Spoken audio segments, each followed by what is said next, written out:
ಇವತ್ತಿನ ನಮ್ಮ ಬಹುಮುಖಿ ಕಾರ್ಯಕ್ರಮದ ಅತಿಥಿಗಳಾಗಿರುವಂಥ ಶ್ರೀಯುತ ಗಿರೀಶ್ ಕಾಸರವಳ್ಳಿಯವರು ದಯಮಾಡಿ ವೇದಿಕೆಗೆ ಬರಬೇಕು ಅಂತ ಕೇಳ್ಕೊಳ್ತೇನೆ. ಸ್ನೇಹಿತರೆ, ಇದು ನಮ್ಮ ಬಹುಮುಖಿಯ 39ನೇ ಕಾರ್ಯಕ್ರಮ. ಬಹುಮುಖಿ ತಮಗೆಲ್ಲರಿಗೂ ತಿಳಿದಿರೋ ಹಾಗೆ ಯಾವುದೇ ಇಸಮ್ಮಿಗೆ ಜೋತು ಬೀಳದೆ ಯಾವುದೇ ವಿಚಾರವನ್ನು ಬಹಳ ಮುಕ್ತವಾಗಿ ಚರ್ಚೆ ಮಾಡುವಂಥದ್ದು, ಆ ಬಗ್ಗೆ ನಮ್ಮ ಅರಿವನ್ನು ವಿಸ್ತಾರ ಮಾಡಿಕೊಳ್ಳುವಂಥದ್ದು ಬಹುಮುಖಿಯ ಮೂಲ ಉದ್ದೇಶ.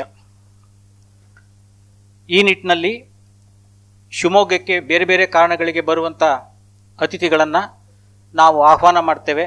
ಅವರ ಬಿಡುವಿನ ಸಮಯದಲ್ಲಿ ಅವರಿಗೆ ಆಸಕ್ತಿ ಇದ್ದರೆ ಇಲ್ಲಿ ಬಂದು ಉಪನ್ಯಾಸ ಕೊಡ್ತಾರೆ ಮತ್ತು ಆ ವಿಚಾರದ ಬಗ್ಗೆ ಚರ್ಚೆ ಕೂಡ ನಡೆಯುತ್ತೆ. ಈ ನಿಟ್ಟಿನಲ್ಲಿ ನಾಡಿನ ಹಲವು ದಿಗ್ಗಜರು ಬಹುಮುಖಿಗೆ ಬಂದು ಬಹುಮುಖಿಯನ್ನು ಶ್ರೀಮಂತಗೊಳಿಸಿದ್ದಾರೆ.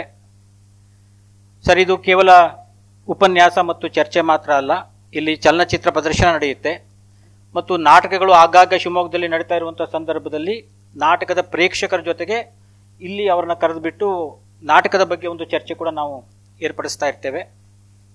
ಅದು ಡ್ಯಾನ್ಸ್ ಇರ್ಬೋದು, ಮ್ಯೂಸಿಕ್ ಇರ್ಬೋದು, ಅದರ ಡೆಮಾನ್ಸ್ಟ್ರೇಷನ್ ಕಾರ್ಯಕ್ರಮಗಳು ಕೂಡ ಇಲ್ಲಿ ನಡೀತಾ ಇರುತ್ತೆ. ಹೀಗೆ ಹಲವು ಕಾರ್ಯಕ್ರಮಗಳನ್ನ ನಾವಿಲ್ಲಿ ಆಯೋಜನೆ ಮಾಡ್ತಾ ಇದ್ದೇವೆ. ಬಹಳ ದಿನಗಳಿಂದ ನಮಗೆ ಒಂದು ಕನಸಿತ್ತು, ನಮ್ಮವರೇ ಆಗಿರುವಂಥ ಗಿರೀಶ್ ಕಾಸರವಳ್ಳಿಯವರು ನಮ್ಮ ಬಹುಮುಖಿಗೆ ನಾವು ಬರಮಾಡಿಕೊಳ್ಬೇಕು ಅನ್ನುವಂಥದ್ದು.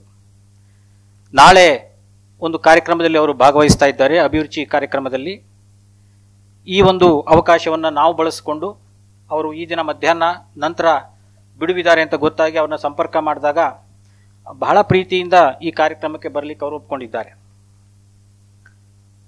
ಶಿವಮೊಗ್ಗದವರೇ ಆಗಿರುವಂಥ ಶ್ರೀಯುತ ಗಿರೀಶ್ ಕಾಸರವಳ್ಳಿಯವರು ಇವತ್ತು ರಾಜ್ಯ ಅಲ್ಲ, ರಾಷ್ಟ್ರ ಅಲ್ಲ, ವಿಶ್ವದಾದ್ಯಂತ ಬೆಳೆದಿರುವಂಥ ಬಹಳ ದೊಡ್ಡ ಪ್ರತಿಭೆ.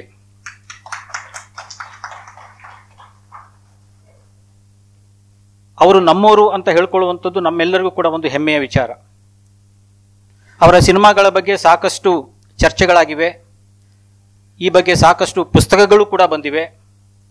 ಇವರ 14 ಸಿನಿಮಾಗಳಿಗೆ ರಾಷ್ಟ್ರ ಪ್ರಶಸ್ತಿ, 4 ಸಿನಿಮಾಗಳಿಗೆ ಸ್ವರ್ಣಕಮಲ ಪ್ರಶಸ್ತಿ, ವಿಶೇಷ ಸಿನಿಮಾಗಳು ಅಂತ. ಬಹುಶಃ ವೈದ್ಯ ಅವರು ಹೇಳ್ತಾ ಇದ್ರು, ಈ ರೀತಿ ಸ್ವರ್ಣಕಮಲಗಳು ಗಿರೀಶ್ ಕಾಸರವಳ್ಳಿಗೆ ಬರಲಿಕ್ಕೆ ಶುರುವಾದರೆ ಸಪರೇಟ್ ಆಗಿರುವಂಥ ಒಂದು ಕೊಳವನ್ನೇ ಅವರು ನಿರ್ಮಾಣ ಮಾಡಬೇಕಾಗುತ್ತೇನೋ ಅಂತ. ನಮಗೆಲ್ಲರಿಗೂ ಒಂದು ರೀತಿಯ ಹೆಮ್ಮೆ ಹಾಗೂ ಹರ್ಷದ ವಿಚಾರ. ಪೂನಾ ಫಿಲ್ಮ್ ಇನ್ಸ್ಟಿಟ್ಯೂಟ್ನಲ್ಲಿ ತಮ್ಮ ಅಭ್ಯಾಸವನ್ನು ಮುಗಿಸಿ ವಿದ್ಯಾರ್ಥಿ ದಶೆನಲ್ಲೇ ಚಲನಚಿತ್ರವನ್ನು ನಿರ್ಮಾಣ ಮಾಡಿ ನಿರ್ದೇಶನ ಮಾಡಿ ಅದಕ್ಕೆ ರಾಷ್ಟ್ರ ಪ್ರಶಸ್ತಿಯನ್ನು ಪಡ್ಕೊಂಡಿರುವಂಥವರು. ಹೌದು, ಶಿವಮೊಗ್ಗದ ಹೈಸ್ಕೂಲ್ ವಿದ್ಯಾಭ್ಯಾಸವನ್ನು ಇಲ್ಲೇ ಇದೇ NES ನಲ್ಲಿ ಮಾಡಿದಂಥವ್ರು. ಅವರ ಸಹಪಾಠಿ ದೇವಕುಮಾರ್ ಅವರು ಕೂಡ ಇವತ್ತು ನಮ್ಮ ಜೊತೆಗಿದ್ದಾರೆ. ಹಾಗಾಗಿ ನಾನು ಗಿರೀಶ್ ಕಾಸರವಳ್ಳಿ ಅವ್ರನ್ನ ಶಿವಮೊಗ್ಗದ ಜನತೆಗೆ ಪರಿಚಯ ಮಾಡಿಕೊಡುವಂಥದ್ದು ಅನಗತ್ಯ ಅಂತ ಭಾವಿಸ್ತೇನೆ ನಾನು. ಯಾಕಂದರೆ ಇಲ್ಲಿ ಎಲ್ಲರೂ ಕೂಡ ಅವರ ಪರಿಚಯ ಇರುವಂಥವರೇ. ಅವರ ನೇರವಾದ ಪರಿಚಯ ಇರ್ಬೋದು ಅಥವಾ ಅವರ ಸಿನಿಮಾಗಳ ಮೂಲಕ ಅವರ ಪರಿಚಯ ಇರ್ಬೋದು. ಇತ್ತೀಚಿನ ಅವರ ಸಿನಿಮಾಗಳ ಬಗ್ಗೆ ಬಂದಿರುವಂಥ ಒಂದು ಪುಸ್ತಕ, ಬಹಳ ಮಹತ್ತರವಾದಂಥ ಪುಸ್ತಕ, ಬಿಂಬನ ಅನ್ನುವಂಥದ್ದು. ಗೋಪಾಲಕೃಷ್ಣ ಪೈ ಅವರು ಇವರನ್ನು ಇಂಟರ್ವ್ಯೂ ಮಾಡಿ ಅವರ ಎಲ್ಲ ಸಿನಿಮಾಗಳ ಬಗ್ಗೆ ಅವ್ರ ಜೊತೆ ಮಾತುಕತೆ ಆಡಿರುವಂಥದ್ದು. ಅದು ಕೇವಲ ಸಿನಿಮಾದ ಬಗ್ಗೆ ಮಾತ್ರ ಅಲ್ಲ, ಆ ಮೂಲಕ ಸಿನಿಮಾ ತಂತ್ರಜ್ಞಾನ ಅಂತ ಏನು ಹೇಳ್ತೇವೆ ನಾವು, ಅದ್ರ ಬಗ್ಗೆ ಸಾಕಷ್ಟು ವಿಚಾರಗಳಲ್ಲಿ ಚರ್ಚೆ ಆಗಿರುವಂಥ ಬಹಳ ವಿಶೇಷವಾದಂಥ ಒಂದು ಪುಸ್ತಕ ಬಿಂಬನ ಅನ್ನುವಂಥದ್ದು. ಹೌದು, ಮುಂದಿನ ತಿಂಗಳು ಅದು ಶಿವಮೊಗ್ಗದಲ್ಲೂ ಕೂಡ ಬಿಡುಗಡೆ ಆಗುವಂಥ ಒಂದು ಸಂದರ್ಭ ಇದೆ. ಆಗ ಮತ್ತೆ ಗಿರೀಶ್ ಕಾಸರವಳ್ಳಿ ಅವರು ಬರ್ತಾರೆ. ಇವತ್ತು ಅವರು ಸಿನಿಮಾದ ಹೊಸ ಸಾಧ್ಯತೆಗಳ ಬಗ್ಗೆ ನಮ್ಮ ಜೊತೆ ಮಾತುಕತೆಯನ್ನು ಆಡ್ತಾ ಇದ್ದಾರೆ. ತಮಗೆಲ್ಲ ಗೊತ್ತಿದೆ, ಒಂದು ಕಾಲದಲ್ಲಿ ಸಿನಿಮಾ ಅನ್ನುವಂಥದ್ದು ಅದು ಕೈಗೆಟಕದ ಕುಸುಮ ನಮ್ಮಂಥವರಿಗೆ ಅಂತ. ಇವತ್ತು ನಮ್ಮ ವಿದ್ಯಾರ್ಥಿಗಳು ಶಾರ್ಟ್ ಫಿಲ್ಮ್ಸನ್ನು ಮಾಡ್ತಾ ಇದ್ದಾರೆ, ರೀಲ್ಸ್ಗಳಂತೂ ಬಹಳ ಮಾಡ್ತಾ ಇರ್ತಾರೆ. ಆಮೇಲೆ ತಮ್ಮ ಗಮನಕ್ಕೆ ಬಂದಿರ್ಬೋದು, ನಾವು ಅಂಬೆಗಾಲು ಅನ್ನುವಂಥ ಒಂದು ಕಾರ್ಯಕ್ರಮದ ಮೂಲಕ ನಾವು ಕಿರು ಚಲನಚಿತ್ರಗಳ ಒಂದು ಕಾಂಪಿಟೇಷನನ್ನು ಕಳೆದ 4 ವರ್ಷಗಳಿಂದ ನಡೆಸ್ಕೊಂಡು ಬರ್ತಾ ಇದ್ದೇವೆ. ಆಶ್ಚರ್ಯ ಮತ್ತು ಹೆಮ್ಮೆ ಆಗುತ್ತೆ. ಕೇವಲ 10 ನಿಮಿಷಗಳಲ್ಲಿ ಅದ್ಭುತವಾದಂಥ ಸಿನಿಮಾಗಳನ್ನು ಮಾಡುವಂಥ ದೊಡ್ಡ ಒಂದು ಯುವ ಪಡೆಯೇ ಶಿವಮೊಗ್ಗದ ಸುತ್ತಮುತ್ತಲು ಇದ್ದಾರೆ ಅನ್ನುವಂಥದ್ದು. ಈಗ ಅವಕಾಶಗಳು ಸಾಕಷ್ಟು ವಿಶಾಲವಾಗಿದೆ, ಅದು ತಂತ್ರಜ್ಞಾನದ ವಿಚಾರದಲ್ಲಿ. ಈ ಎಲ್ಲ ವಿಚಾರಗಳ ಬಗ್ಗೆ ಅವರು ಇವತ್ತು ನಮ್ಮ ಜೊತೆ ತಮ್ಮ ವಿಚಾರಗಳನ್ನು ಹಂಚಿಕೊಳ್ತಾ ಇದ್ದಾರೆ. ನಂತರ ತಮ್ಮ ಜೊತೆ ಒಂದು ಮುಕ್ತವಾದ ಸಂವಾದ ಕೂಡ ಇರುತ್ತೆ. ನಾನು ಬಹುಮುಖಿಯ ಪರವಾಗಿ ಹಾಗೂ ತಮ್ಮೆಲ್ಲರ ಪರವಾಗಿ ಶ್ರೀಯುತ ಗಿರೀಶ್ ಕಾಸರವಳ್ಳಿ ಅವರಿಗೆ ಅತ್ಯಂತ ಗೌರವದ ಸ್ವಾಗತವನ್ನು ಬಯಸ್ತಾ ಇದ್ದೇನೆ. ಪದ್ಮಶ್ರೀ ಪುರಸ್ಕೃತರು ಮತ್ತು ಕುವೆಂಪು ಪಡೆದವರು ಅನ್ನುವಂಥದ್ದು ನಿಮ್ಮ ಗಮನಕ್ಕೆ ನಾನು ತರಲಿಲ್ಲ, ಯಾಕಂದರೆ ಅದೆಲ್ಲರಿಗೂ ಗೊತ್ತಿರುವಂಥ ವಿಚಾರ. ನನಗೆ ಇವತ್ತು ಬಹಳ ಹೆಮ್ಮೆ ಏನು ಅಂತ ಹೇಳಿದರೆ, ಬಹಳ ಅಪರೂಪಕ್ಕೆ ಸಿಗುವಂಥ ಸಂತೋಷಗಳಿವು. ಶ್ರೀಮತಿ ಎಸ್ತರ್ ಅನಂತಮೂರ್ತಿಯವರು ಇವತ್ತು ನಮ್ಮ ಜೊತೆ ಇದ್ದಾರೆ. ನಮ್ಮ ಗುರುಗಳು ಅನಂತಮೂರ್ತಿಯವರು, ಅವರ ಅಡಿಯಲ್ಲಿ ನಾವೆಲ್ಲ ಅಧ್ಯಯನ ಮಾಡಿದಂಥವ್ರು. ಆ ಸಂದರ್ಭದಿಂದಲೂ ಪರಿಚಯ. ಭಾಳ ವಿಶೇಷ ಆಸಕ್ತಿಯಿಂದ ಶ್ರೀಮತಿ ಎಸ್ತರ್ ಅವರು ಈ ಕಾರ್ಯಕ್ರಮಕ್ಕೆ ಬಂದಿರೋದು ಬಹಳ ಹರ್ಷ ಮತ್ತು ಗೌರವ ತಂದಿದೆ. ತಮಗೂ ಕೂಡ ಆತ್ಮೀಯವಾದ ಸ್ವಾಗತವನ್ನು ನಾನು ಬಯಸ್ತಾ ಇದ್ದೇನೆ. ತಾವೆಲ್ಲರೂ ಕೂಡ ಈ ಕಾರ್ಯಕ್ರಮಕ್ಕೆ ಭಾಳ ಪ್ರೀತಿಯಿಂದ ಬಂದಿದ್ದೀರಿ. ಒಂದು ವಿಚಾರವನ್ನು ನಿಮ್ಮ ಗಮನಕ್ಕೆ ತರ್ತಾ ಇದ್ದೇನೆ. ಇಲ್ಲಿ ಕಾರ್ಯಕ್ರಮಗಳು ಇನ್ನು ಮುಂದೆ ನಡೆಯುತ್ತೆ. ನೀವು ಟೂ ವೀಲರ್ನಲ್ಲಿ ಬರೋದಾದರೆ ಅಲ್ಲೇ ಗೇಟಲ್ಲಿ ಸರ್ಕಲ್ ಹತ್ತನೇ ಬಂದುಬಿಡ್ಬೋದು. ಸ್ವಲ್ಪ ಮೆಟ್ಟುಗಳ ಸಂಖ್ಯೆ ಕಡಿಮೆ ಆಗುತ್ತೆ ಹತ್ತೋದು. ಇಲ್ಲ ನೀವು ಫೋರ್ ವೀಲರಲ್ಲೇ ಬರಬೇಕು ಅಂದರೆ ಸ್ವಲ್ಪ ಆ ಕಡೆ ಇಟ್ಬಿಟ್ಟು ಇಲ್ಲಿ ತನಕ ನಡ್ಕೊಂಡು ಬರಬೇಕಾಗತ್ತೆ. ಬಟ್ ಕಾರ್ಯಕ್ರಮಗಳು ಇಲ್ಲೇ ನಡೀತಾ ಇರುತ್ತೆ.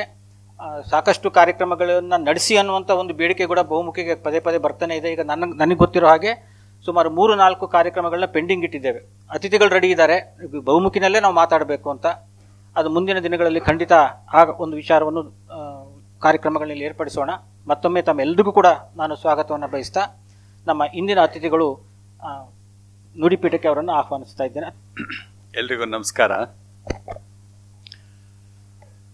ಬಹುಮುಖಿ ಸಂಸ್ಥೆಯ ಅಡಿಯಲ್ಲಿ ನನ್ನ ಕೆಲವು ಅನಿಸಿಕೆಗಳನ್ನು ಹಂಚಿಕೊಳ್ಳೋದಕ್ಕೆ ಭಾಳ ಸಂತೋಷ ಆಗ್ತಾ ಇದೆ.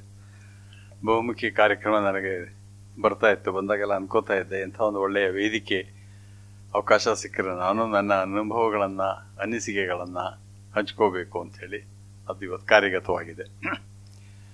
ಸ್ವಲ್ಪ ಕ್ಷಮೆ ಇರಲಿ, ನನ್ನಿಂದಾಗ ಒಂಚೂರು ತಡ ಆಯಿತು. ಯಾಕಂತಂದ್ರೆ ನಾನು ನನ್ನ ಸಿನಿಮಾ ಯಾನವನ್ನು ಶುರು ಮಾಡಿದ್ದು ಡಾಕ್ಟರ್ ಯು ಆರ್ ಅನಂತಮೂರ್ತಿಯವರ ಘಟಶ್ರಾದ್ದ ಕಥೆಯಿಂದ.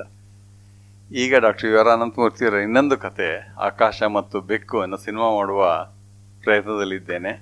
ಆ ಕುರಿತಂತೆ ಇವತ್ತೇನೋ ಕೆಲಸಕ್ಕೆ ಹೋಗಿದ್ದೆ, ಹಾಗಾಗಿ ಸ್ವಲ್ಪ ತಡವಾಯಿತು. ಎಸ್ತರ್ ಅನಂತಮೂರ್ತಿಯವರು ಇಲ್ಲಿರೋದು ಡಾಕ್ಟರ್ ಯು ಆರ್ ಅನಂತಮೂರ್ತಿಯವರು ಇದ್ದಷ್ಟೇ ನನಗೆ ಸಂತೋಷ ಆಗ್ತಾ ಇದೆ. ನಮಸ್ಕಾರ. ವೈದ್ಯ ಅವರು ಕೇಳಿದ ತಕ್ಷಣ ಇದು ಖಂಡಿತ ಬರ್ತೇನೆ ಮಾತಾಡೋಣ ಅಂತ ಹೇಳಿದೆ. ಏನು ವಿಷಯ ಬಗ್ಗೆ ಮಾತಾಡೋಣ ಅಂತಂದಾಗ ಈಗ ಸಿನಿಮಾ ಹೊಸ ಸಾಧ್ಯತೆಗಳ ಬಗ್ಗೆ ಮುಖ್ಯವಾಗಿ ಯುವಕರಲ್ಲಿ ಭಾಳ ಆಸಕ್ತಿ ಹುಡ್ತಾ ಇದೆ. ಅದನ್ನು ಕೂತ್ಕೊಂಡು ಚರ್ಚೆ ಮಾಡೋಣ ಅಂಥೇಳಿ ಹೇಳಿದೆ. ಅದೇ ಇವತ್ತಿನ ವಿಷಯ. ಸಾಧ್ಯತೆ ಮತ್ತು ಸವಾಲು ಎರಡು ಬಗ್ಗೆನೂ ಒಟ್ಟಿಗೆ ನಾವು ಮಾತಾಡೋದು ಸೂಕ್ತ ಅಂತ ಅನ್ಸುತ್ತೆ.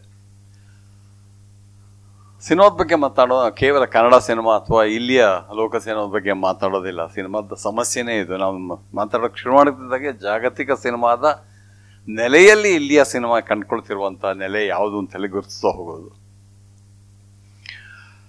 ಇವತ್ತಿನ ಸಿನಿಮಾದ ಸಾಧ್ಯತೆಗಳ ಬಗ್ಗೆ ಮಾತನಾಡುವಾಗ ಅದನ್ನು ಎರಡು ದಿಕ್ಕುಗಳಿಂದ ನಾನು ಅದನ್ನು ಅರ್ಥ ಮಾಡ್ಕೊಳ್ಳೋಕೆ ಪ್ರಯತ್ನ ಪಡ್ತೇನೆ. ಒಂದು ತಾಂತ್ರಿಕವಾಗಿ, ಮತ್ತೊಂದು ತಾತ್ವಿಕವಾಗಿ. ಇದು ಇವತ್ತಿನ ಸಿನಿಮಾ ಅಲ್ಲ, ಇಡೀ 130 ವರ್ಷಗಳ ಇತಿಹಾಸದಲ್ಲಿ ಸಿನಿಮಾ ಪ್ರತಿ ಹಂತದಲ್ಲೂ ಈ ಪ್ರಶ್ನೆಯನ್ನು ಎದುರಿಸ್ತಾ ಹೋಯಿತು. ಹೊಸ ಆವಿಷ್ಕಾರವಾದಾಗ ಆ ಆವಿಷ್ಕಾರದಿಂದ ತಾಂತ್ರಿಕವಾಗಿ ಏನು ಸೌಲಭ್ಯ ದೊರಕ್ತಾ ಇದೆ, ತಾತ್ವಿಕವಾಗಿ ಏನು ಹಿನ್ನಡೆಯೋ ಮುನ್ನಡೆಯೋ ಅಂಥೇಳಿ.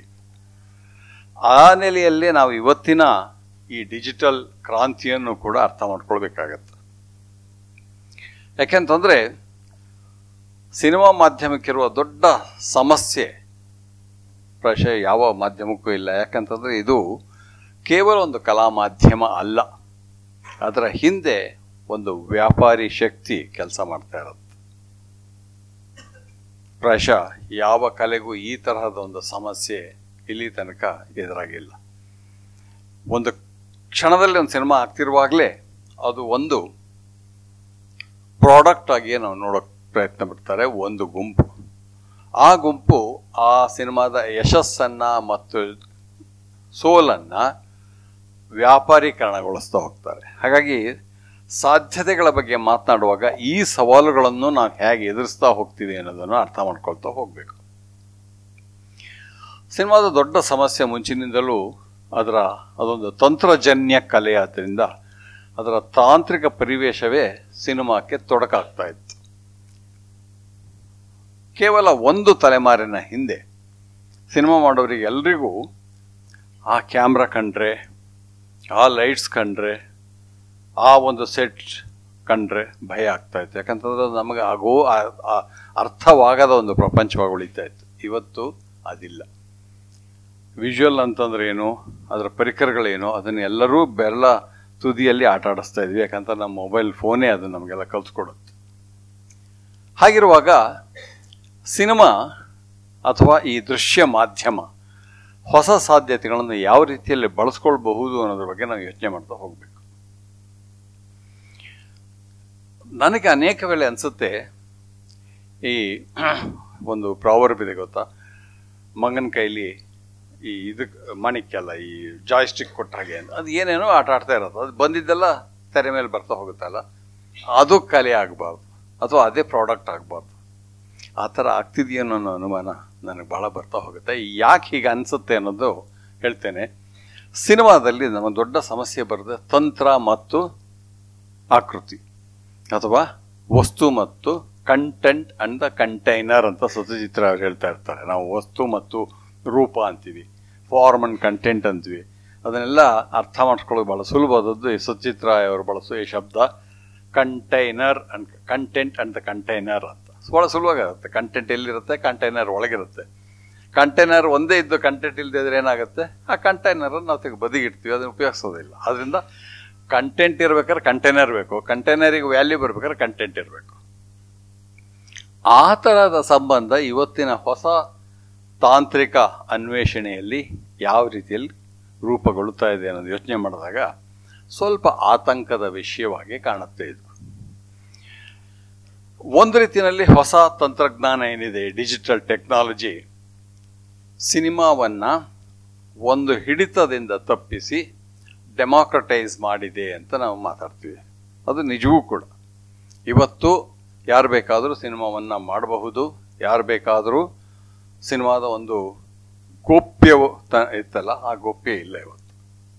ಹಾಗಾಗಿ ಅದನ್ನು ಎಲ್ಲರೂ ಬಳಸ್ತಾ ಹೋಗ್ತಾರೆ. ಆದರೆ ಸಿನಿಮಾಕ್ಕೂ ಒಂದು ವ್ಯಾಕರಣ ಇದೆ, ಸಿನಿಮಾಕ್ಕೂ ಒಂದು ಈಸ್ಥೆಟಿಕ್ಸ್ ಇದೆ, ಸಿನಿಮಾಕ್ಕೂ ಒಂದು ಪರಂಪರೆ ಇದೆ, ಸಿನಿಮಾಕ್ಕೂ ಒಂದು ಇತಿಹಾಸ ಇದೆ ಅಂತ ಗಮನಿಸ್ತಾ ಹೋದಾಗ ಅದರ ಮುಂದುವರಿಕೆಯಾಗಿ ಅಥವಾ ಅದಕ್ಕೆ ಸೆಡ್ಡು ಹೊಡೆದು ಒಂದು ಹೊಸ ಭಾಷೆ ರೂಪುಗೊಳ್ಳದೇ ಇದ್ದರೆ ಅದು ಪರಂಪರೆಯ ಒಂದು ಭಾಗವಾಗತ್ತಾ, ಅದು ಒಂದು ನನ್ನ ಅಭಿವ್ಯಕ್ತಿಯ ಒಂದು ಭಾಗವಾಗತ್ತಾ ಅಂತ ಪ್ರಶ್ನೆ ಮಾಡ್ತಾ ಹೋದರೆ ಆಗ ಬಹಳ ದೊಡ್ಡ ನಿರಾಸೆ ಕಾಡುತ್ತೆ. ಯಾಕಂತಂದರೆ ಈ ತುಂಬ ಜನ ಸಿನಿಮಾ ಹೊಸದಾಗಿ ಮಾಡೋರಿಗೆ ನಮ್ಮ ಸಿನಿಮಾದ ಪರಂಪರೆಯೂ ಗೊತ್ತಿಲ್ಲ, ಸಾಹಿತ್ಯದ ಪರಂಪರೆಯೂ ಗೊತ್ತಿರೋದಿಲ್ಲ, ಉಳಿದ ಕಲೆಗಳ ಗೊತ್ತಿರೋದಿಲ್ಲ. ಅವರಿಗೆ ತಂತ್ರ ಗೊತ್ತಿರುತ್ತೆ. ಅವ್ರ ಹತ್ರ ಸಾಧನ ಇದೆ, ತಂತ್ರ ಇದೆ, ಅದನ್ನ ಇಟ್ಕೊಂಡು ಮಾಡ್ತಾ ಹೋಗ್ಬೇಕು. ಯಾಕೆಂತಂದರೆ ಒಂದು ಸಿನಿಮಾ ಕೊನೆಗೂ ಯಾವುದಕ್ಕೆ ಮುಖ್ಯ ಆಗುತ್ತೆ, ಸಿನಿಮಾ ಮಾಡಿದ ಮುಖ್ಯ ಆಗಲ್ಲ, ಸಿನಿಮಾ ಏನನ್ನ ಹೇಳ್ತದೆ ಅನ್ನೋದು ಮುಖ್ಯ ಆಗುತ್ತೆ. ಏನನ್ನ ಹೇಳ್ತದೆ, ಹೇಗೆ ಸದ್ಯದ ಸ್ಥಿತಿಯನ್ನು ಅದು ಭಾಷ್ಯ ಬರೆಯುತ್ತೆ ಅನ್ನೋದು ಬಹಳ ಮುಖ್ಯ. ಸದ್ಯದ ಸ್ಥಿತಿಗೆ, ಸದ್ಯದ ಅಂತಂದರೆ ಬರೀ ಇವತ್ತಿನ ಅಂತ ಅಷ್ಟೇ ಅಲ್ಲ, ಸದ್ಯ ಮತ್ತು ಸಾರ್ವಕಾಲಿಕ ಅಂತ ಇಟ್ಕೊಳ್ಳೋಣ. ಸದ್ಯ ಮತ್ತು ಸಾರ್ವಕಾಲಿಕ ಸ್ಥಿತಿಗೆ ಅದು ಪ್ರತಿಧ್ವನಿ ಆಗದೇ ಇದ್ದರೆ, ಪ್ರತಿಸ್ಪಂದಿಸದೇ ಇದ್ದರೆ ಆ ಕಲಿಯಾಗತ್ತಾ ಅನ್ನೋದನ್ನು ನಾವು ಯೋಚನೆ ಮಾಡ್ತಾ ಹೋಗ್ಬೇಕು. ಇದನ್ನು ಅರ್ಥ ಮಾಡ್ಕೋಬೇಕಾದ್ರೆ ಕೇವಲ ಸಿನಿಮಾ ಮಾತ್ರ ಅರ್ಥ ಮಾಡ್ಕೊಂಡು ಸಾಧ್ಯ ಇಲ್ಲ. ಸಿನಿಮಾದ ಹಿಂದೆ ನಮಗೆ ಸಾಹಿತ್ಯ ಹಾಕಿಕೊಟ್ಟ ಪರಂಪರೆ ಇದೆ, ಸಂಗೀತ ಹಾಕಿಕೊಟ್ಟ ಪರಂಪರೆ ಇದೆ, ರಂಗಕಲೆ ಹಾಕಿಕೊಟ್ಟ ಪರಂಪರೆ ಇದೆ, ಸಾಮಾಜಿಕ ಚಳುವಳಿಗಳು ಹಾಕಿಕೊಟ್ಟ ಪರಂಪರೆ ಇದೆ, ಮಾನವ ಇತಿಹಾಸದಲ್ಲಿ ನಡೆದುವಂಥ ಎಲ್ಲ ಘಟನೆಗಳು, ಎಲ್ಲ ಆವಿಷ್ಕಾರಗಳು ಸಿನಿಮಾದ ಹಿಂದಿರುತ್ತೆ. ಹೊಸ ಸಿನಿಮಾ ಅದನ್ನು ರೂಢಿಸ್ಕೋತ ಹೋಗ್ಬೇಕು. ಅದು ರೂಢಿಸ್ಕೊಳ್ಳದೆ ಹೋದರೆ ಅದೇನಾಗುತ್ತೆ ಅಂತಂದರೆ, ನಾನು ಅದನ್ನು ಮೊಬೈಲ್ ಇದೆ, ನಾನು ಮಾಡ್ತಾ ಹೋಗ್ಬೋದು, ಅದು ಮಾಡಿದ್ದೆಲ್ಲ ಸಿನಿಮಾ ಆಗೋದಿಲ್ಲ. ಆಗ ನೀವು ಈ ಪ್ರಶ್ನೆನ ಕೇಳ್ತಾ ಇರಬೇಕು, ನಾನು ಯಾಕೆ ಈ ಸಿನಿಮಾವನ್ನು ಮಾಡ್ತಾ ಇದ್ದೇನೆ ಮತ್ತು ಈ ಸಿನಿಮಾ ಯಾವ ರೀತಿಯಲ್ಲಿ ಇವತ್ತು ನನ್ನ ಸ್ಥಿತಿನ, ಸದ್ಯದ ಸ್ಥಿತಿಯನ್ನು ಧ್ವನಿಸುತ್ತೆ, ವಿಡಂಬಿಸುತ್ತೆ, ವ್ಯಾಖ್ಯಾನಿಸುತ್ತೆ, ಈ ಪ್ರಶ್ನೆಗಳನ್ನು ಕೇಳ್ತಾ ಹೋಗ್ಬೇಕು. ಯಾಕೆ ಅಂತಂದ್ರೆ ಯಾವ ಕಲೆಯೂ ಶೂನ್ಯದಲ್ಲಿ ಹುಟ್ಟುತ್ತಿರೋದಿಲ್ಲ, ಇನ್ ಐಸೋಲೇಷನ್ ಹುಟ್ಟುತ್ತಿರೋದಿಲ್ಲ. ನಾನು ಇನ್ನೊಂದು ಹೆಜ್ಜೆ ಮುಂದೋಗಿ ಏನು ಹೇಳ್ತೀನಿ ಅಂತಂದ್ರೆ, ಒಂದು ಸಿನಿಮಾ ಸೃಷ್ಟಿಯಾದರೆ, ಒಂದು ನಾಟಕ ಸೃಷ್ಟಿಯಾದರೆ ಅದು ಆ ಕಾಲದ ಉಳಿದ ಕಲೆಗಳ ಜೊತೆಗೆ ಒಂದು ಸಂವಾದವನ್ನು ಸೃಷ್ಟಿಸ್ತಾ ಇರಬೇಕು. ಯಾಕಂತಂದ್ರೆ ಸಿನಿಮಾದ ಮೂಲಕ ಅಥವಾ ಒಂದು ನಾಟಕದ ಮೂಲಕ, ಒಂದು ಕಾದಂಬರಿಯ ಮೂಲಕ ನಾನು ಸಾಮಾಜಿಕವಾದ ಒಂದು ಸಂವಾದವನ್ನು ನಾವು ಹುಟ್ಟಾಕ್ತಾ ಇರ್ತೀವಿ. ಆ ಸಂವಾದವನ್ನು ನಾವು ಹುಟ್ಟಾಕದೇ ಇದ್ರೆ, ಎಷ್ಟೇ ಜನ ಆಗಲಿ, 4 ಜನ ಮಾತಾಡ್ಲಿ, 44 ಲಕ್ಷ ಜನ ಮಾತಾಡ್ಲಿ, ಸಂವಾದವೇ. ಆ ಸಂವಾದ ಹುಟ್ಟಾಕಿದಾಗ ಏನಾಗುತ್ತೆ ಅಂತಂದ್ರೆ ನಮ್ಮ ಯೋಚನಾ ಲಹರಿಯನ್ನು ಸಿಗ್ತಾ ಹೋಗುತ್ತೆ. ಯೋಚನಾ ನಿಮ್ಮ ಮಾತನ್ನ ನಾನು ಎಂಡೋರ್ಸ್ ಮಾಡೋದಕ್ಕೆ ಸಿನಿಮಾ ಮಾಡ್ಬೋದು. ನಿಮ್ಮ ಮಾತನ್ನು ಒಪ್ಪದೇನೆ ಒಂದು ಸಂವಾದ ಹುಟ್ಟಾಕೋದಕ್ಕಾಗಿಯೂ ಮಾತನಾಡ್ತಾ ಹೋಗ್ಬೋದು. ಕನ್ನಡದ ಎಲ್ಲ ಒಳ್ಳೆಯ ಸಾಹಿತ್ಯ ಮಾಡಿದ್ದು ಒಂದು ಸಂವಾದವನ್ನು ಹುಟ್ಟು ಹಾಕ್ಲಿಕ್ಕಾಗಿ ಮಾಡಿದ ಕೃತಿ ರಚನೆ. ಸಿನಿಮಾದಲ್ಲಿ ಏನಾಗ್ತಾ ಇದೆ ಅಂತಂದ್ರೆ ಹಾಗೆ ಆಗ್ತಾ ಇಲ್ಲ. ಸಿನಿಮಾ ಮೂಲತಃ ಕಲಾ ಮಾಧ್ಯಮ ಆದರೂ ಕೂಡ ಅದು ಯಾರ ಹಿಡಿತಕ್ಕೆ ಸಿಕ್ಕಿದೆ? ಅದು ವ್ಯಾಪಾರಿಗಳ ಹಿಡಿತದಲ್ಲಿರೋದು. ಸಿನಿಮಾ ಉದ್ಯಮ ಆ ಉದ್ಯಮದಾರರು ಏನು ಮಾಡ್ತಾರೆ ಅಂತಂದರೆ, ನಿಮಗೆ ಅವರ ಈ ಸಂವಾದ ಆಗಲಿ, ಈ ಕಲೆ ಆಗಲಿ ಯಾವುದೋ ಅವ್ರಿಗೆ ಮುಖ್ಯ ಆಗಲ್ಲ. ಅವ್ರಿಗೆ ಏನು ಮುಖ್ಯ ಆಗಿರುತ್ತೆ ಅಂದರೆ, ಅದು ಯಾವ ರೀತಿಯಲ್ಲಿ ಒಂದು ಅವನ ದುಡ್ಡನ್ನು ಇದನ್ನು ಮಲ್ಟಿಪ್ಲೈ ಮಾಡ್ತಾ ಹೋಗ್ಬೋದು ಅಂತ. ಅಂದರೆ ಆವಾಗ ಇಷ್ಟೊತ್ತಿಗೆ ನಾನು ಮಾತಾಡಿದ್ನಲ್ಲ, ಅದು ಯಾವುದೂ ಅವರಿಗೆ ಮುಖ್ಯ ಆಗಿರಲ್ಲ. ಅದೊಂದು ಸಾಮಾಜಿಕ ಸಂವಾದವನ್ನು ಹುಟ್ಟಾಕಬೇಕು ಅನ್ನೋದಾಗಲಿ, ಒಂದು ಎಚ್ಚರವನ್ನು ಹುಟ್ಟಾಕಬೇಕಾಗಲಿ, ಒಂದು ಇಂಟೀರಿಯರ್ ಮಾನೋಲಾಗ್ಸ್ ಅಂತ ನಾವು ಸಿನಿಮಾ ಭಾಷೆಯಲ್ಲಿ ಮಾತಾಡ್ತಾ ಇರ್ತೀವಿ.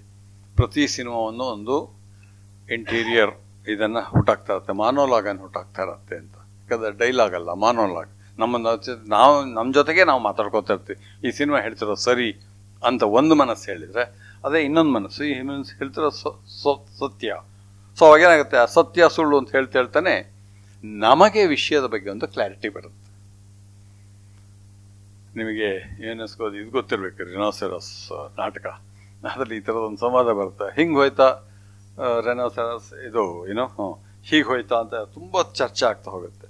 ಒಬ್ಬ ಹೇಳ್ತಾನೆ ಈಗ ಹೋಯ್ತು ಅಂತ, ಇನ್ನೊಬ್ಬ ಹೇಳ್ತಾನೆ ಇಲ್ಲ ಬಂತು ಅಂತ. ಅದು ಅದೇ ಬಂದಿತ್ತ ಅಥವಾ ಅದು ಇನ್ನೊಂದ ಅಂದರೆ 2 ರೆನೋಸೆರಸ್ ಇರ್ತ ಅಂತ ಹೇಳ್ತಾನೆ. ಇನ್ನೊಬ್ಬ ಹೇಳ್ತಾನೆ ಆ ಬಂದದ್ದೇ ವಾಪಸ್ ಬಂದಿದೆ ಅಂತ ಹೆಂಗೆ ಹೇಳ್ತೀಯ? ಅದು ಇಲ್ಲ, ಅದು ಇನ್ನೊಂದು ಜಿಜ್ಞಾಸೆ. ಹಾಗಾದ್ರೆ 2 ರೆನೋಸೆರಸ್ ಯಾಕೆ ಎಲ್ಲರೂ ನೋಡಿ, ಈ ಥರದ್ದು ಏನೇನೋ ಆಗಿ ಕೊನೆಗೆ ಮಾತಿನ ಸುದ್ದಿ ಒಬ್ಬ ಕೇಳ್ತಾನೆ, ನಾವು ಇಷ್ಟೊತ್ತಿಗೆ ಏನು ಡಿಸ್ಕಸ್ ಮಾಡೋದು, ನಮ್ಗೆ ಇನ್ನೂ ಕ್ಲಾರಿಟಿ ಬಂದಿಲ್ಲ ಅಂತ. ಅವನು ಹೇಳ್ತಾನೆ ಕ್ಲಾರಿಟಿ ಮುಖ್ಯ ಅಲ್ಲ, ನಮಗೆ ನಮ್ಮ ಸಮಸ್ಯೆ ಅನ್ನೋದು ಅರ್ಥ ಆಯಿತು, ಉತ್ತರ ಅಲ್ಲ, ನಮಗೆ ನಮ್ಮ ಸಮಸ್ಯೆ ಅನ್ನೋದು ಅರ್ಥ ಆಯಿತು. ಕಲೆ ಮಾಡಬೇಕಾದ ಕೆಲಸ ಅದು. ಯಾಕಂದ್ರೆ ನಮಗೆಲ್ಲ ಇವತ್ತಿನ ಜಂಜಾಟದಲ್ಲಿ ನಮ್ಮ ಸಮಸ್ಯೆಗಳು ಏನು ಅಂತ ಹೇಳಿ ನಮ್ಗೆ ಗೊತ್ತಾಗಿರೋಲ್ಲ, ಅದಕ್ಕೆ ಕಾರಣ ಯಾರು ಅಂತೂ ಮೊದಲೇ ಗೊತ್ತಾಗಿರೋಲ್ಲ. ಆ ಥರದ ಒಂದು ಸಂವಾದವನ್ನು ಹುಟ್ಟಾಕ್ಬೇಕಾದ್ರೆ, ಅಂದ್ರೆ ಮನಸ್ಸಿನ ಒಳಗೆ ಒಂದು ಸಂವಾದ ಹುಟ್ಟಾಕ್ಬೇಕಾದ್ರೆ ಆ ಸಿನಿಮಾಗಳದ್ದು ಮಾಡ್ತಾ ಹೋಗ್ಬೇಕು. ಇವತ್ತು ಅದು ಆಗ್ತಾ ಇಲ್ಲ ಅನ್ನೋದು ನನಗೊಂದು ದೊಡ್ಡ ಕಳಕಳಿಯ ಅಂಶ. ನನಗೆ ಇವತ್ತೇನಾಗ್ತಿದೆ ಅಂತಂದರೆ, ನಾವು ಒಂದು ರೀತಿಯ ವ್ಯಾಪಾರಿ ಕಲೆ ಅಂತ ಸಿನಿಮಾನ ಒಂದು ಜಗತ್ತು ಪರಿಭಾವಿಸುತ್ತಲ್ಲ, ಅದರ ಒಂದು ಅಂಗವಾಗಿ ಸಿನಿಮಾವನ್ನು ಎಕ್ಸ್ಟೆಂಡ್ ಮಾಡ್ತಾ ಇರ್ತೀವಿ. ಇವತ್ತು ನೋಡಿ, ಸಿನಿಮಾದ ವ್ಯವಹಾರ, ಇವತ್ತು ಸಿನಿಮಾದ ಪತ್ರಿಕೆ ತೆಗೆದು ನೋಡಿದ್ರೆ, ಸಿನಿಮಾದ ಬಗ್ಗೆ ಚರ್ಚೆ ಮಾಡಿದರೆ ಅದರ ವ್ಯವಹಾರವನ್ನು ಮಾತಾಡ್ತಾರೆ ಹೊರತು ಯಾರು ಅದರ ಆಂತರಿಕವಾಗಿ ಅದೇನು ಹೇಳ್ತಾ ಇದೆ, ಯಾವ ವಿಷಯವನ್ನು ಹೇಳ್ತಾ ಇದೆ ನಾವು ಹೇಳ್ತಾ ಇಲ್ಲ. ನನಗೆ ಮುಂಚಿನಿಂದಲೂ ಈ ಥರದ ಸಿನಿಮಾಗಳ ಬಗ್ಗೆ ಆಕ್ಷೇಪ ಇತ್ತು. ಅದು ಯಾಕಂತಂದರೆ ಅವು ಸುಲಭವಾಗಿ ನಮ್ಮ ಮನಸ್ಸಿನ ಆಶೋತ್ತರಗಳನ್ನು ಅದು ಹೇಳುತ್ತೆ ಹೊರತು ಆ ಆಶೋತ್ತರಗಳು ಹೇಗೆ ಸಾಧ್ಯ ಮಾಡ್ಕೊಳ್ಬೇಕು ಅನ್ನೋದನ್ನು ಹೇಳೋದಿಲ್ಲ ಅಂಥೇಳಿ. ಆದರೆ ಇವತ್ತು ಆ ಥರದ ಒಂದು ಪ್ರಯತ್ನವೂ ಇಲ್ಲ. ನಮ್ಮನ್ನು ಕೆರಳಿಸುವುದಷ್ಟೇ ಉದ್ದೇಶ ಆಗ್ತಾ ಇದೆ. ಆ ಕೆರಳಿಸುವ ಸಿನಿಮಾ ಆ ವ್ಯಾಪಾರಸ್ಥನಿಗೆ ಬಹಳ ಒಳ್ಳೆಯ ಕೃತಿ. ಯಾಕೆಂತಂದ್ರೆ ಅವನಿಗೆ ಕೆರಳಿಸಿದಷ್ಟು ಜಾಸ್ತಿ ಜನ ನೋಡೋಕೆ ಬರ್ತಾರೆ, ಜಾಸ್ತಿ ಜನ ನೋಡೋಕೆ ಬಂದಷ್ಟು ಅವನ ಸಂಪತ್ತು ಅಭಿವೃದ್ಧಿ ಆಗತ್ತೆ. ಆದರೆ ನಾವು ಅದು ಮಾಡುವ ಅಗತ್ಯ ಇಲ್ಲ. ಹಾಗಾಗಿ ಇವತ್ತಿನ ಅನೇಕ ಈ ಕಿರುಚಿತ್ರಗಳು ಇದು ನೋಡಿದಾಗ ನನಗೆ ಅವರ ಭಾಷೆಯ ಬಳಕೆಯ ಬಗ್ಗೆ ಬಹಳ ಮೆಚ್ಚುಗೆ ಇದೆ. ಎಷ್ಟು ಮೆಚ್ಚುಗೆ ಇದೆ ಅಂತಂದರೆ, ಎಷ್ಟು ಹೊಸ ರೀತಿಯ ಯೋಚನೆಗಳನ್ನು, ಹೊಸ ರೀತಿಯಲ್ಲಿ ಮಾಧ್ಯಮವನ್ನು ಬಳಸುವ ಸಾಧ್ಯತೆಗಳನ್ನು ತೆರೆದಿಡ್ತಾ ಇದ್ದಾರೆ ಅಂತ. ಆದರೆ ಅದು ನನ್ನ ಚಿಂತನೆಯನ್ನು ಯಾವ ರೀತಿಯಲ್ಲಿ ಪ್ರಭಾವಿಸುತ್ತೆ ಅಂತ ಪ್ರಶ್ನೆ ಮಾಡ್ತಾ ಹೋದರೆ, ಅನೇಕ ಇವು ಒಂದು ರೀತಿಯಲ್ಲಿ ಒಂದು ನಗೆ ಚಾಟಿಕೆ ಹಾಕದಂಗಷ್ಟೆ. ಆ ಸ್ವತ್ತು ನಗೆ ಚಟಾಕಿ ಕೇಳಿದಾಗ ನಗ್ತೀವಿ, ಅದರಿಂದ ಮುಂದೆ ಏನೂ ಉಪಯೋಗ ಇಲ್ಲ. ಒಂದ್ಸಲ ಬಿಚ್ಚಿಯವರನ್ನ ಪ್ರಶ್ನೆ ಮಾಡ್ತಾ ಹೇಳಿದಾಗ ಅವರ ನಗೆ ಚಟಾಕಿಯನ್ನೇ ಅದರ ಅರ್ಥಗಳ ಬಹು ಮುಖತ್ವವನ್ನು, ಅರ್ಥಗಳನ್ನು ಹೇಳ್ತಾ ಹೋದ್ರಂತೆ. ಅವ್ರು ಹೇಳಿದ್ರೆ, ಒಂದು ನಗೆ ಚಟಾಕಿಲಿ ಇಷ್ಟೆಲ್ಲ ಅರ್ಥ ಇರುತ್ತಾ ಅಂತ. ಅದು ಅರ್ಥ ಇಲ್ಲದೆ ಅದ್ರ ಅದು ಯಾಕೆ ಬೀಚಿ ಆಗ್ತಾನೆ ಅಂತಂದ್ರಂತ. ಅವನೊಬ್ಬ ಸಾಧಾರಣ ಮನುಷ್ಯ ಆಗ್ತಾ ಇದ್ದ. ಅವನು ಬೀಚಿ ಆಗೋದು ಯಾಕೆ ಅಂತಂದರೆ, ಆ ಒಂದು ನಗೆ ಚಟಾಕಿಯಲ್ಲೂ ಅಷ್ಟು ಅರ್ಥಗಳಿವೆ ಅಂತ. ನನಗೆ ಇವತ್ತು ಈ ರೀಲ್ಸ್ ನೋಡ್ತಾ ಇರುವಾಗ ಅನ್ಸೋದೆಲ್ಲ ಇದೇ ಅವರು ಅದನ್ನ ಆ ರೀತಿಯ ಸಾಧ್ಯತೆಗಳನ್ನು ಯೋಚನೆ ಮಾಡ್ತಾ ಇಲ್ವಲ್ಲ ಅಂತ. ಚಿಕ್ಕ ಚಿಕ್ಕ ಒಂದೆರಡು ಸಣ್ಣ ಉದಾಹರಣೆಗಳನ್ನ ಹೇಳ್ತೇನೆ. ಸ್ವಲ್ಪ ಸಿನಿಮಾದ ಬಯಲಲ್ಲಿ ತೊಡಗಿಸ್ಕೊಂಡಿಲ್ಲದೆ ದೊರಕಿದ ಸಮಸ್ಯೆ ಆಗ್ತಾ ಹೋಗ್ಬೋದು, ಆದರೆ ಅದನ್ನು ಅರ್ಥ ಮಾಡ್ಕೊಳ್ಳೋದಕ್ಕೆ ನಾವು ಪ್ರಯತ್ನ ಪಡ್ತಾ ಹೋಗ್ಬೇಕು. ಸಿನಿಮಾದ ದೊಡ್ಡ ಸಮಸ್ಯೆ ಆರಂಭದಿಂದಲೂ, ಸಿನಿಮಾಕ್ಕೆ ಬಹಳ ವರ್ಷಗಳ ಇತಿಹಾಸ ಇಲ್ಲ. 1893ರಲ್ಲಿ ಶುರುವಾಗಿತ್ತು. ಸಾಹಿತ್ಯ ಯಾವಾಗ ಶುರುವಾಯಿತು, ಚಿತ್ರಕಲೆ ಯಾವಾಗ ಶುರುವಾಯಿತು, ಸಂಗೀತ ಯಾವಾಗ ಶುರುವಾಯಿತು, ಯಾವುದಕ್ಕೂ ಇದಿಲ್ಲ. ರಂಗಕಲೆ ಯಾವಾಗ ಶುರುವಾಯಿತು ಯಾವುದಕ್ಕೂ ಗೊತ್ತಿಲ್ಲ. ಆದರೆ ಸಿನಿಮಾಕ್ಕೆ ಒಂದು ಹುಟ್ಟಿದ ದಿನಾಂಕ ಇದೆ. ಅದಕ್ಕೆ ಸಿನಿಮಾದ ಹುಟ್ಟುಹಬ್ಬ ಪ್ರತಿ ವರ್ಷವೂ ಆಚರಿಸ್ತಾರೆ, ಡಿಸೆಂಬರ್ 24. ಹಾಗಂತ ಹೇಳಿ ಉಳಿದ ಸಾಹಿತ್ಯದ ಹುಟ್ಟುಹಬ್ಬ ಆಚರಿಸ್ತೀವ ಇಲ್ಲ. ಅದರ ಸಮಸ್ಯೆ ಏನಾಯ್ತು ಸಿನಿಮಾಕ್ಕೆ ಅಂತಂದರೆ, ಉಳಿದೆಲ್ಲ ಕಲೆಗಳಿಗೆ ಸಾವಿರಾರು ವರ್ಷಗಳ ಇತಿಹಾಸ ಇದೆ, ಸಿನಿಮಾಕ್ಕಿಲ್ಲ. ಹಾಗಾಗಿ ಸಿನಿಮಾ ಒಂದು ಥರ ದಾಪುಗಾಲಿಟ್ಟು ಈ 100 ವರ್ಷದಲ್ಲಿ ಈ ಎಲ್ಲ ಕಲೆಗಳಲ್ಲಿ ನಡೆದಂತಹ ಎಲ್ಲ ಪ್ರಯೋಗಗಳನ್ನು ಈ 100 ವರ್ಷದಲ್ಲಿ ಮಾಡಿದೆ. ಅದು ಚಿತ್ರಕಲೆಯಲ್ಲಿ ಎಕ್ಸ್ಪ್ರೆಷನಿಸಮ್ ಬಂದದ್ದು ಯಾವಾಗ? 19th century, later 19th century. ಆದರೆ ಸಿನಿಮಾ ಶುರುವಾದಾಗ ವಿತಿನ್ 20 years ಎಕ್ಸ್ಪ್ರೆಷನಿಸಮ್ ಸಿನಿಮಾಕ್ಕೆ ಬಂತು, ನಿಯೋ ರಿಯಲಿಸಮ್ ಸಿನಿಮಾಕ್ಕೆ ಬಂತು. ಆ ನಂತರ ಬೇರೆ ಬೇರೆ ಥರದ ಅವೆಲ್ಲ ಬಂದಾಗ ಅದೇನಿತ್ತು ಅಂದರೆ, ಸಿನಿಮಾನ ಅನನ್ಯತೆ ಏನು ಅನ್ನೋ ಹುಡುಕುವ ಪ್ರಯತ್ನ. ಆರಂಭದಲ್ಲಿ ಏನಿತ್ತು ಅಂತಂದರೆ ದೃಶ್ಯ ಕಲೆ, ದೃಶ್ಯವೇ ಸಿನಿಮಾದ ಆತ್ಮ. ಸೊ ದೃಶ್ಯವನ್ನೇ, ದ ವಿಜುವಲ್ಸ್ ಅಂತ ಏನು ಮಾತಾಡ್ತೀವೋ ಅದು. ಆಮೇಲೆ ಇವ್ರು ಹೇಳಿದ್ರು, ಅಲ್ಲ, cinema is on audio visual medium. ಸಿನಿಮಾದಲ್ಲಿ ದೃಶ್ಯ ಎಷ್ಟು ಮುಖ್ಯವೋ ಶ್ರವ್ಯವೂ ಅಷ್ಟೇ ಮುಖ್ಯ ಅಂತ. ಆದರೆ ಅದನ್ನು ಉಳಿದ ಕಲೆಗಳು ಬಳಸ್ತಾವಲ್ಲ, ರಂಗಭೂಮಿಯು ಬಳಸುತ್ತಲ್ಲ. ದೃಶ್ಯಕಲೆ ಅಂತ ಹೇಳಿದಾಗ ಅವ್ರ ಆರ್ಗ್ಯುಮೆಂಟ್ ಏನಿತ್ತು ಅಂದ್ರೆ, ಸಾಹಿತ್ಯದ ವಿರುದ್ಧ ಅದನ್ನು ಪಿಚ್ ಮಾಡಿದ್ದು. ಸಾಹಿತ್ಯ ದೃಶ್ಯಕಲೆ ಅಲ್ಲ, ಸಾಹಿತ್ಯ ದೃಶ್ಯವನ್ನು ತೋರಿಸೋದಾಗ ಆಗೋದಿಲ್ಲ, ಆದ್ರಿಂದ ಸಿನಿಮಾ ದೃಶ್ಯಕಲೆ ಆಗಬೇಕು ಅಂತ. ಆದರೆ ಆಮೇಲೆ ಈ ಪ್ರಶ್ನೆ ಬಂತು, ರಂಗಭೂಮಿಗೆ ಮಾಡುತ್ತಲ್ಲ, ಅದೇ ನಮ್ಮ ಸಿನಿಮಾ ಮಾಡೋದೇ ಅದು ಮಾಡುತ್ತಲ್ಲ, ಹಾಗಾದ್ರೆ ಸಿನಿಮಾ ಏನಾಗಬೇಕು ಅಂತ. ಈ ಥರದ ಅನೇಕ ಜಿಜ್ಞಾಸೆಗಳು ಬಂದು ನಮ್ಮ ಸಿನಿಮಾದ ಕಟ್ಟುವ ಕ್ರಮಗಳು, ಕಂಟೈನರ್ ಅಂತ ಹೇಳ್ತೀನಲ್ಲ, ಅದು ಪ್ರತಿ 20 ವರ್ಷಕ್ಕೆ ಒಂದು ಹೊಸ ಕ್ರಮ ಬಂದಿದೆ. ಜಾಗತಿಕ ಇತಿಹಾಸವನ್ನು ನೋಡಿದರೆ ಪ್ರತಿ 10 ವರ್ಷಕ್ಕೂ ಒಂದ್ಸಲ ಬದಲಾಗಿದೆ. ಮುಂಚಿನ ಮಾಡೆಲ್ ಏನಿತ್ತು ಅದನ್ನು ಅಮೇರಿಕನ್ ಡ್ರಾಮ್ಯಾಟಿಕ್ ಸ್ಕೂಲ್ ಅಂತೀವಿ. ಅಂದರೆ ಯಾವ ಕಥೆಯನ್ನು ಪರಿಣಾಮಕಾರಿಯಾಗಿ ಹೇಳೋದಷ್ಟೇ ಮುಖ್ಯ ಅಂತ. ಮುಂಚೆ ಎಲ್ಲ ನಾಟಕ ಥರ ಒಂದೇ ಕ್ಯಾಮ್ರಾ ಇಟ್ಟು ಒಂದೇ ಆ್ಯಂಗಲ್ನಿಂದ ಶೂಟ್ ಮಾಡ್ತಾರೆ, ಅಲ್ಲ, ಸಣ್ಣ ಸಣ್ಣ ತುಣುಕುಗಳ ಮೂಲಕ ಕಟ್ಟೋದು ಸಿನಿಮಾ ಆಗಬೇಕು ಅಂತ. ಅಂದರೆ ಅವನಿಗೆ ಸಿಟ್ಟು ಬಂತು ಅಂತಂದರೆ ಫಸ್ಟು ಕೈ ಒಂದು ಕ್ಲೋಸಪ್ ಬಂತು, ಅವಳು ತುಂಬ ನರ್ವಸ್ ಆಗಿದ್ದಾಗ ಕೈ ಹಿಂಗೆ ಮಾಡ್ಕೋತಾಳೆ, ಅದು ಸಿನಿಮಾ ಅಂತಂದರು. ಅಂದರೆ ನೀವು ಆ್ಯಕ್ಷನನ್ನು ವ್ಯಾಖ್ಯಾನಿಸಿದ್ದೀರಾ. ಆದರೆ ಆನಂತರ ಏನಾಯಿತು ಅಂತಂದರೆ, ಅದಲ್ಲ ಸಿನಿಮಾ ಅಂಥೇಳಿ. ಕತೆ ಹೇಳೋದಷ್ಟೇ ಸಿನಿಮಾ ಆಗಬಾರ್ದು, ಒಂದು ರೀತಿಯ ನಮ್ಮನ್ನು ಎಚ್ಚರಿಸುವ ಸಿನಿಮಾ ಆಗಬೇಕು ಅಂತ ಹೇಳಿ ಬಂದದ್ದು ಎಕ್ಸ್ಪ್ರೆಷನಿಸಮ್. 70s, ಅದು 20s ಅಲ್ಲಿ ಶುರುವಾಯಿತು. ಅದಕ್ಕಿಂತ ಮುಂಚೆ ಇದರಲ್ಲಿ ರಷ್ಯಾದಲ್ಲಿ ಮಾಂಟಾಜ್ ಅಂತೇಳಿ ಎಲ್ಲವನ್ನು ತುಂಡು ತುಂಡು ಮಾಡಿ ಆಮೇಲೆ ಪುನಃ ಜೋಡಿಸೋದಿದೆಯಲ್ಲ, ಆ ಜೋಡಿಸುವ ಕ್ರಿಯೆಯೇ ಸಿನಿಮಾ ಅಂತೇಳಿ. 50ರ ಸುಮಾರಿಗೆ ಅದಕ್ಕೆ ತದ್ವಿರುದ್ಧವಾದ ಒಂದು ಆರ್ಗ್ಯುಮೆಂಟ್ ಬಂತು. ಅಲ್ಲ, ಸಿನಿಮಾದ ಕೆಲಸ ಜೋಡಿಸೋದಲ್ಲ, ಸಿನಿಮಾದ ಕೆಲಸ ಕಾಣಿಸುವುದು ಅಂತ. ಬೇರೆ ಯಾವ ಕಲೆಗೂ ನೀವು ಘಟನೆಯನ್ನ ಕಾಣಿಸುವ ಶಕ್ತಿ ಇಲ್ಲ. ಕಟ್ಕೊಡ್ತೀರ ಸಾಹಿತ್ಯದಲ್ಲಿ, ಕಾಣಿಸೋಕೆ ಸಾಧ್ಯ ಇಲ್ಲ. ಸಂಗೀತದಲ್ಲಿ ಕಾಣಿಸೋಕೆ ಸಾಧ್ಯವಾ? ಸಂಗೀತದಲ್ಲಿ ಕೇಳಿಸ್ತೀರಿ ಹೊರತು ಕಾಣಿಸೋದಿಲ್ಲ. ರಂಗಭೂಮಿಯಲ್ಲಿ ಕಾಣಿಸ್ತೀರಾದರೂ ಅದನ್ನು ಸಾಂಕೇತಿಕವಾಗಿ ಕಾಣಿಸ್ತೀರಿ ಹೊರತು ನಿಜ ರೂಪದಲ್ಲಿ ಕಾಣಿಸೋದಿಲ್ಲ. ಆದ್ರಿಂದ ಸಿನಿಮಾದ ಶಕ್ತಿ ಅಂದರೆ ನಿಜ ರೂಪದಲ್ಲಿ ಕಾಣಿಸುವುದು ಅಂತ. ಅದು 60s 70s ಎಲ್ಲ ಆರ್ಗ್ಯುಮೆಂಟ್ ಬಂತು. ಆಮೇಲೆ 80s ಅಲ್ಲಿ ಒಂದು ಆರ್ಗ್ಯುಮೆಂಟ್ ಬಂತು. ಮ್ಯಾನಿಪ್ಯುಲೇಷನ್ ಸಿನಿಮಾದ ದೊಡ್ಡ ದೋಷ ಏನು ಅಂತಂದ್ರೆ ಇಟ್ಸ್ ಎ ಮ್ಯಾನಿಪ್ಯುಲೇಟಿವ್ ಆರ್ಟ್. ಬಹಳ ಸುಲಭವಾಗಿ ಮ್ಯಾನಿಪ್ಯುಲೇಟ್ ಮಾಡ್ತಾ ಹೋಗ್ಬೋದು ನಮ್ಮ ಎಮೋಷನ್ಸನ್ನು. ಆದ್ರಿಂದ ನಾನ್ ಮ್ಯಾನಿಪ್ಯುಲೇಟಿವ್ ಕಟ್ಟುವ ಕ್ರಮ ಬರಬೇಕು. ಆಗ ಅಷ್ಟೇ ನೀವು ನೋಡುಗನಿಗೆ ಒಂದು ಸ್ವಾಯತ್ತತೆಯನ್ನು ಕೊಡ್ತೀರಾ, ಸ್ವಾತಂತ್ರ್ಯವನ್ನು ಕೊಡ್ತೀರಾ. ಇಲ್ಲದಿದ್ರೆ ನೀವು ನೋಡುಗನನ್ನು ಮ್ಯಾನಿಪ್ಯುಲೇಟ್ ಮಾಡ್ತಾ ಇರ್ತಾರೆ. ನೋಡುಗನನ್ನು ಮ್ಯಾನಿಪ್ಯುಲೇಟ್ ಮಾಡೋದು ತಪ್ಪು ಅಂತ. ಆದರೆ ಇವತ್ತಿನ ಜಾನ್ರಲ್ಲಿ ಪಾಪ್ಯುಲರ್ ಸಿನಿಮಾದಲ್ಲಿ ಏನು ಮಾಡುತ್ತೆ, ನೋಡುಗನನ್ನು ಮ್ಯಾನಿಪ್ಯುಲೇಟ್ ಮಾಡೋದೇ ನಮ್ಮ ಉದ್ದೇಶ ಅಂತಿರೋದ್ರಲ್ಲಿ ಮಾಡ್ತಾ ಹೋಗ್ತಾರೆ. ಅದು ತಪ್ಪು ಅನ್ನೋ ಒಂದು ಚರ್ಚೆ ಇದೆ. ಇವತ್ತಿನ ಸಿನಿಮಾ ಏನಿದೆ ಅಂತಂದ್ರೆ ಇನ್ನೂ ಮುಂದೆ ಹೋಗಿ ಒಂದು ಹೆಜ್ಜೆ, ದೃಶ್ಯವನ್ನ ಬೇರೆ ಮಾಧ್ಯಮದಲ್ಲಿ ಕಟ್ಬೋದು, ಶಬ್ದವನ್ನ ಕಟ್ಟಬಹುದು. ಆದರೆ ನೀವು ಕಟ್ಟಕ್ಕಾಗದೇ ಇರೋದು ಸೌಂಡ್, ಟೈಮನ್ನು, ಕಾಲವನ್ನ ನೀವು ಯಾವ ಕಾದಂಬರಿಯಲ್ಲಿ ಕಟ್ಟಕ್ಕಾಗೋದಿಲ್ಲ, ಅನುಭವಿಸಕ್ಕಾಗೋದಿಲ್ಲ. ಕಟ್ಕೊಡ್ತಾರೆ, ಅನುಭವಿಸಕ್ಕಾಗೋದಿಲ್ಲ. ಅದರ ಕಾಲವನ್ನು ಅನುಭವಿಸುವಂತೆ ಸಿನಿಮಾ ಕಟ್ಟಬೇಕು ಅಂತ. ಅದು ಇವತ್ತಿನ ಐಡಿಯಂ ಕೂಡ. ಸೊ ಅದ್ರ ಬಗ್ಗೆ ಬಹಳ ದೊಡ್ಡ ಚರ್ಚೆ ನಡೀತಿದೆ. ಇಂತಹ ಒಂದು ದೊಡ್ಡ ಸಾಂಸ್ಕೃತಿಕ ಒಂದು ಇದು ಸಂವಾದ ಅಥವಾ ಸಾಂಸ್ಕೃತಿಕ ಇದು ಸಿನಿಮಾ ಇದರಲ್ಲಿ ನಡೆದಿದೆ.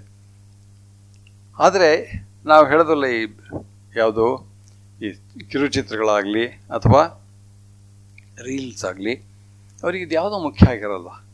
ಅಂದರೆ ಒಂದು ದೊಡ್ಡ ಸಾಂಸ್ಕೃತಿಕ ಏನೇಂತಾರೆ ಡೈಲಾಗ್, ಅದ್ರಲ್ಲಿ ನಾವು ಭಾಗವಾಗದೇನೆ ನಾವು ಬರೀ ಕಟ್ತಾ ಇದ್ದಾಗ ಇದು ನಿಜವಾದ ಕಲೆ ಆಗ್ತದೆಯಾ ಅಥವಾ ನಿಜವಾಗಿಯೂ ಕಲೆ ಅನ್ನೋ ಶಬ್ದನೂ ಇವತ್ತು ತುಂಬ ತಪ್ಪರ್ಥಗಳ್ತೀವಿ. ಕಲೆ ಕೊನೆಗೂ ಒಂದು ರೀತಿಯಲ್ಲಿ ನಮ್ಮನ್ನು ಎಚ್ಚರಿಸಬೇಕು. ಆ ಎಚ್ಚರಿಸೋ ಕ್ರಮ ಮಾಡ್ತಾ ಇದೆಯಾ ಇದು, ಅಥವಾ ನಮ್ಮನ್ನು ಮತ್ತಷ್ಟು ಸಂಮೋಹನಗೊಳಿಸಿ ಮೈ ಮರೆಸುವಾಗ ಮಾಡ್ತಾ ಇದೆಯಾ, ಅಥವಾ ಇಲ್ಲಿ ನಡೀತಿರುವಂಥ ಎಲ್ಲ ಇದಕ್ಕೆ ವಿಮುಖರಾಗಿ ಹೋಗುವಂಗೆ ಮಾಡ್ತಾ ಇದೆಯಾ? ಈ ಪ್ರಶ್ನೆಗಳನ್ನು ಎತ್ತಾ ಹೋಗ್ಬೇಕಾಗತ್ತೆ. ಇಲ್ಲೂ ಕೂಡ ಎರಡು ರೀತಿಯಲ್ಲಿದೆ. ಒಂದು ನೇರವಾಗಿ ಪ್ರಚೋದನಕಾರಿಯಾದಂಥ ವಿಷಯಗಳನ್ನು ಹೇಳ್ಕೊಂಡಿರೋದು, ಇನ್ನೊಂದು ಒಂದು ರೀತಿಯಲ್ಲಿ ಕೇವಲ ನಿಮ್ಮ ಮನಸ್ಸಿನಲ್ಲಿ ಒಂದು ತಿಕ್ಕಾಟವನ್ನು ಹಚ್ಚಿಸಿ ಹೋಗ್ತಾ ಇರೋದು. ಅವು ಸಿನಿಮಾದಲ್ಲೂ ಬರ್ತಾ ಇದೆ. ಇವು ಯಾವುದಕ್ಕೂ ಇವತ್ತಿನ ಸಿನಿಮಾಗಳು ಸ್ಪಂದಿಸ್ತಾ ಇದ್ದೇವೆ, ಪ್ರತಿಧ್ವನಿ ಆಗ್ತಾ ಇದ್ದೀವಿ ಅಂತ ಪ್ರಶ್ನೆ ಮಾಡ್ತಾ ಹೋಗಬೇಕು. ಹಾಗಾಗಿ ಇವತ್ತಿನ ಸಿನಿಮಾದ ಸಾಧ್ಯತೆಗಳು ಅಪಾರ. ಯಾಕಂದರೆ ಡಿಜಿಟಲ್ ಟೆಕ್ನಾಲಜಿ ನಿಮಗೆ ಕೊಟ್ಟಿರುವಂಥದ್ದು ಸ್ವಾತಂತ್ರ್ಯ ಏನಿದೆ, ಡಿಜಿಟಲ್ ಟೆಕ್ನಾಲಜಿ ಆ ಬಂಧದಿಂದ ಹೊರಗೆ ತಂದದ್ದು ಇದೆಯಲ್ಲ, ಸಿನಿಮಾವನ್ನು ಸ್ಟುಡಿಯೋ ಆವರಣದಿಂದ ಹೊರಗೆ ಬಂತು, ಇದೆಲ್ಲ ಅದನ್ನು ನಾವು ಬಳಸ್ಕೋತಾ ಇದೆಯೋ ಅನ್ನೋ ಕೂಡ ಪ್ರಶ್ನೆ ಮಾಡಬೇಕು. ರೀಲ್ಸ್ ಅಂತ ಹೇಳಿದಾಗ ಅದನ್ನು ಹೊರಗೆ ತಂದಿದ್ದು ನಿಜ. ಅಂದರೆ ಈ ಒಂದು ಕ್ರಿಯೆ ನಡೆದಿದೆ, ಅದು ಫಿಸಿಕಲ್ ಆ್ಯಕ್ಷನ್. ಅಂದರೆ ಸ್ಟುಡಿಯೋದಿಂದ ಅದು ಹೊರಗೆ ತಂದರು. ಅದೊಂದು ದೊಡ್ಡ ಚಳವಳಿ. ಸಿನಿಮಾವನ್ನು ಸ್ಟುಡಿಯೋ ಆವರಣದಿಂದ, ಕೃತಕತೆಯಿಂದ ನೈಜತೆಗೆ ತರಬೇಕು. ಯಾಕಂದರೆ ನೈಜತೆ ಇದ್ದಾಗ ನಾವು ಅದನ್ನು ನೋಡ್ತೀವಿ, ನಿಜವನ್ನು ನಾವು ನೋಡ್ತೀವಿ ಅಂಥೇಳಿ ಆ ಸಾಧನವನ್ನು ಇವ್ರು ಮಾಡ್ತಾ ಇದ್ದಾರೆ. ಅದರ ಹಿಂದೆ, ಆ ಕಾಣಿಸುವ ಹಿಂದೆ ಒಂದು ಕಾಣಿಸುವ ಒಂದು ಶಕ್ತಿಯು ಇರುತ್ತಲ್ಲ, ತಾತ್ವಿಕ ಇದು, ಅದು ಕಟ್ಕೊಡ್ತಾ ಇದೆಯಾ ಅಂತ ಪ್ರಶ್ನೆ ಮಾಡಬೇಕು. ಅದು ಆಗ್ತಾ ಇಲ್ಲ. ಹಾಗಾಗಿ ಈ ಸಾಧ್ಯತೆಗಳನ್ನು ನೋಡ್ತಾ ನೋಡ್ತಾನೆ ಅದು ಎದುರಿಸ್ತಿರುವ ಸವಾಲುಗಳನ್ನು ನಾವು ಪ್ರಶ್ನೆ ಮಾಡ್ತಾ ಇರಬೇಕು. ಈಗ ನಾನೇ ಎಷ್ಟೋ ಜನಕ್ಕೆ ಪ್ರಶ್ನೆ ಮಾಡ್ತಾ ಇದ್ದೇನೆ, ಎಲ್ಲರ ಮೊಬೈಲ್ನೆಲ್ಲ ಫೋಟೋ ಇದೆ, ನೀವು ಫೋಟೋ ತೆಗಿತೀರಾ? ಬಟ್ ಫೋಟೋಗ್ರಫಿಗೆ ಅದರದ್ದೇ ಆದ ಒಂದು ಕೆಲವು ಸಮಸ್ಯೆಗಳು ಇದೆ, ಅದರದ್ದೇ ಆದ ಒಂದು ತಾಂತ್ರಿಕ ರೂಪವೂ ಇದೆ. ಅದರ ಬಗ್ಗೆ ನಾವು ಅರ್ಥ ಮಾಡ್ಕೊಂಡಿದ್ವು. ಅದರ ಯಾವ ರೀತಿಯ ದೃಶ್ಯ ಸಂಯೋಜನೆ ಅದಕ್ಕೊಂದು ಆರ್ಟಿಸ್ಟಿಕ್ ಟಚ್ ಕೊಡುತ್ತೆ, ಯಾವ ರೀತಿಯ ಇದು ನಮಗೊಂದು ಏನು ಹೇಳಿ ಮನಸ್ಸನ್ನು ಅರಳಿಸುತ್ತೆ, ಇದ್ರ ಬಗ್ಗೆ ಎಚ್ಚರ ಇದೆಯಾ? ಯಾವುದೋ ಒಂದು ಸೆಮಿನಾರಿಗೆ ಹೋಗಿದ್ದೆ ಕೇರಳದಲ್ಲಿ. ಅಡೂರವರು ಬಂದಿದ್ರು. ಯಾರೊಬ್ರು ಬಂದರು, ಸರ್ ಇಬ್ಬರು ಸಿಕ್ಬಿಟ್ಟಿದ್ದೀರಾ, ಇಲ್ಲಿ ಒಂದು ಫೋಟೋ ತೆಗಿಯೋಣ ಅಂತ ಕರ್ಕೊಂಡೋಗಿ ನಿಲ್ಲಿಸಿದ್ರು. ನನ್ನ ಅಡೂರನ್ನ ಸಮುದ್ರದ ಎದುರು. ಸರ್ ಸಮುದ್ರದ ಭಾಳ ಚೆನ್ನಾಗಿ ಕಾಣುತ್ತೆ ಸರ್ ಅಂತ. ನಾನು ಹೇಳಿದೆ, ಸಮುದ್ರದ ನಾನು ಅಡೂರು ನಿಂತ ನಿಮಗೇನು ಕಾಣೋದಿಲ್ಲ. ಅದ್ರ ಟೆಕ್ನಿಕಲ್ ಇದಾದ್ರೂ ಗೊತ್ತಾಗಬೇಕು. ನೀವು 12 ಗಂಟೆ ಸನ್ನಲ್ಲಿ ನೀವು ಸೂರ್ಯನ ಮೇಲೆ ಬೆಳಕು ಬಿದ್ದರೆ ಮತ್ತೆ ಏನೂ ಕಾಣೋದಿಲ್ಲ, ಅಷ್ಟು ರಿಫ್ಲೆಕ್ಷನ್ ಇರುತ್ತದು, ಅಷ್ಟೇ ರಿಫ್ಲೆಕ್ಟಿವ್ ಸರ್ಫೇಸ್ ಅದು.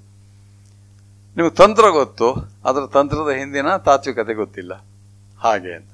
ಸೊ ಅದರಿಂದ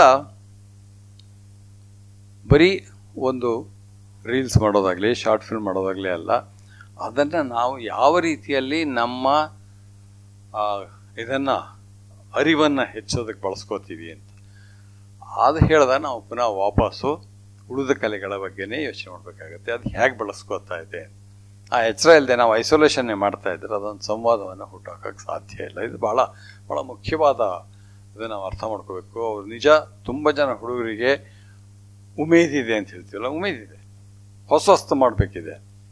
ಆದರೆ ಅದು ವಾಸ್ತವವನ್ನು ನೋಡುವ ನಮ್ಮ ಕಣ್ಣೆದುರು ಒಂದು ಪರೆ ಇರುತ್ತಲ್ಲ, ಅದನ್ನು ಹರಿತಾ ಇದೆಯಾ ಅಂತ ನಾವು ಗಮನಿಸ್ಬೇಕು. ಅದು ಹರಿದಿದ್ರೆ ಅವ್ರೇನು ಹೇಳ್ತಾರೋ ಅದನ್ನು. ಅವಾಗ ನಮಗೂ ಆ್ಯಡ್ ಫಿಲ್ಮಿಗೆ ಏನು ವ್ಯತ್ಯಾಸ?